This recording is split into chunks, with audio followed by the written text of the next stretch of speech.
आज के डेट में गद्दार शब्द धोखेबाजी का पर्याय हो चुका है।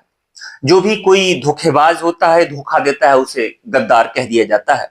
वो किसी भी संदर्भ में हो, जैसे अगर मान लीजिए कोई वादा करके मुकर जाए या आपकी जमीन हड़प ले, वो भी गद्दार होता है। आपके साथ कोई किसी भी कंडीशन में धोखा दे दे, वो गद्दार होता है। यहां तक कि देश के खिलाफ कोई काम कर दे, उसे भी गद्दार कहते हैं। कोई पाकिस्तान से साठ गांठ कर ले, कोई सूचना मुहैया करा दे, उसे भी गद्दार कहा जाता है। लेकिन क्या आप जानते हैं कि गद्दार शब्द का सही अर्थ क्या होता है? अंग्रेजों ने भारतीयों को खूब जी भर के गद्दार कहा, ठीक है, लेकिन गद्दार का सही अर्थ क्या होता है? ये किस भाषा का शब्द है और गद्दार शब्द आया कहां से, क्यों कहा जाता है हम लोगों ने भी गद्दार कहा है। जो भी भगत सिंह की फांसी के संदर्भ में उसके साथ कुछ ऐसे भी थे जो अंग्रेजों के जासूस बन गए, अंग्रेजों की गवाह बन गए, हम उसे गद्दार कहते हैं। 1857 की क्रांति में बहुत सारे ऐसे थे जिन्होंने धोखा दिया क्रांतिकारियों को, हम उसे गद्दार कहते हैं। तो गद्दार का सही अर्थ क्या होता है, जरा जान लीजिएगा, ठीक है। गद्दार शब्द, मूल शब्द किससे बना हुआ है? मूल शब्द, एक शब्द याद रखिएगा, गदर। मूल शब्द याद रखिए, गदर। अब गदर अरबी भाषा का मूल शब्द है, गदर। अच्छा, अब गदर का मतलब क्या होता है? गदर का मतलब होता है विद्रोह। गदर का मतलब क्या होता है? विद्रोह होता है। गदर का मतलब विद्रोह होता है। गदर का मतलब बगावत होता है। गदर का मतलब क्या होता है? बगावत होता है। बगावत। गदर का मतलब क्रांति होता है। अब गदर का मतलब तो समझ में आ गया। इसलिए 1857 की क्रांति को क्या कहा जाता है? गदर कहा जाता है। 1857 की क्रांति को गदर कहा जाता है। जो भी विद्रोह करे, बगावत करे, क्रांति करे, उसे गद्दार कहा जाएगा। यानी कि गदर करने वाले को गद्दार कहा जाता है। तो 1857 की क्रांति को गदर कहा गया ना, तो अंग्रेजों ने भारतीयों को गद्दार कहा। अब मतलब उसको जो ये विद्रोह बगावत कर रहा था, सब तो नहीं। हमारी नजर में कुछ वो गद्दार थे जो अंग्रेजों के साथ खड़े थे, और अंग्रेजों के नजर में वो गद्दार हुए जिन्होंने क्रांति की थी। तो गदर से बना गद्दार। लेकिन आज के डेट में वो गद्दार शब्द हर आदमी पे कैसे फिट बैठ गया? यानी हर कोई बगावत तो कर नहीं रहा है, हर कोई क्रांति तो कर नहीं रहा है, हर कोई विद्रोह तो कर नहीं रहा है। तो फिर आम बोलचाल की भाषा में धोखा कोई दे रहा है, उसे गद्दार क्यों कहा जाता है? इसके पीछे भी एक दिलचस्प कहानी है, जरा ध्यान से देखिएगा।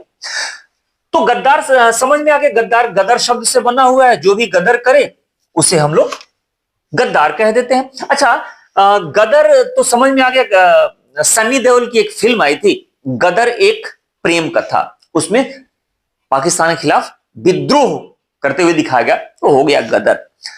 गदर एक और संदर्भ में जान लीजिए। 1913 ईस्वी में, 1913 ईस्वी में अमेरिका का शहर है सन फ्रांसिस्को। सन फ्रांसिस्को, सन फ्रांसिस्को। यहां पर लाला हरदयाल और सोहन सिंह भाखना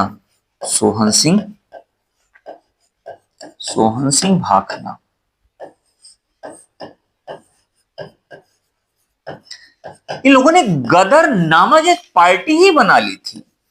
इन्होंने गदर नामक एक पार्टी ही बना ली थी। अब इन्होंने गदर किया, अंग्रेजों की नजर में क्या कहलाए? ये भी गद्दार कहलाएंगे। तो बात तो समझ में आ गई, गदर का मतलब क्या होता है। गदर का मतलब विद्रोह, क्रांति या बगावत, और जो ये करे उसे हम लोग कहते हैं, हम लोग मतलब अर्थ क्या कहता है, उसे गद्दार कहा जाता है। लेकिन गद्दार का अब मतलब समझिए, गद्दार का सीधा सा मतलब होता है विद्रोही। देखिए, गद्दार जब आप किताबों के पन्ने पलटेंगे तो गद्दार का जो रियल अर्थ है वो है विद्रोही। वो क्या है? विद्रोही है, विद्रोही, ठीक है, विद्रोही, ठीक है, विद्रोही। या आप कह सकते हैं बागी, आप कह सकते हैं बागी, ठीक है। ये रियल अर्थ गद्दार का यही होता है, विद्रोही या बागी, जो विद्रोह कर दे।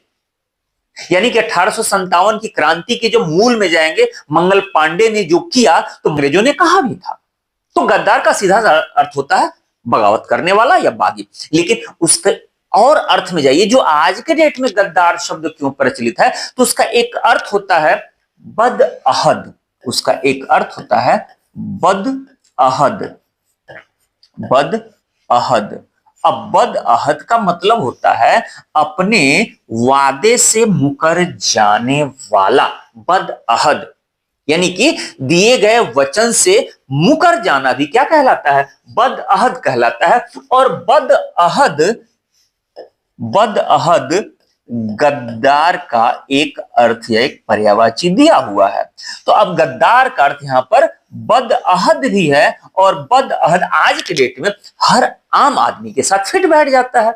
यानी कि भाई हम बगावत नहीं कर सकते, हम क्रांति नहीं कर सकते, हम विद्रोह नहीं कर सकते हैं, लेकिन वादे से तो मुकरा जा सकता है ना।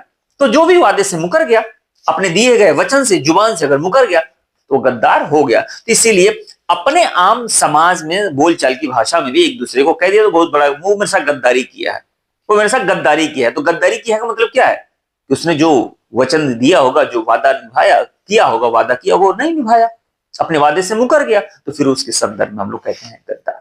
लेकिन एक और अर्थ, जाते जाते एक और अर्थ आपको बता दूं गद्दार का। अब गद्दार का एक और अर्थ होता है बहुत बड़ा। गद्दार का अर्थ होता है बहुत बड़ा, बहुत लंबा या चौड़ा का भाव रखने वाला।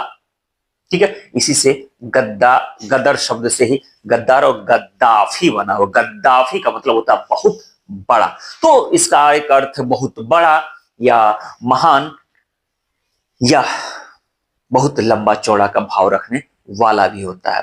तो कैसा लगा ये आज का वीडियो, गदर से गद्दार तक का सफर। इसीलिए अंग्रेजों ने भारतीयों को गद्दार कहा और भारतीयों ने उन लोगों को गद्दार कहा जो अंग्रेजों के साथ खड़े थे।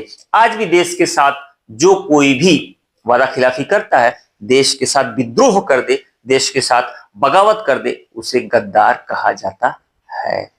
ठीक है, तो कैसा लगा वीडियो कमेंट करके जरूर बताइएगा। मिलते हैं ऐसे किसी मजेदार टॉपिक के साथ, वीडियो के साथ। तब तक आप अपना ख्याल रखिए। Bye bye.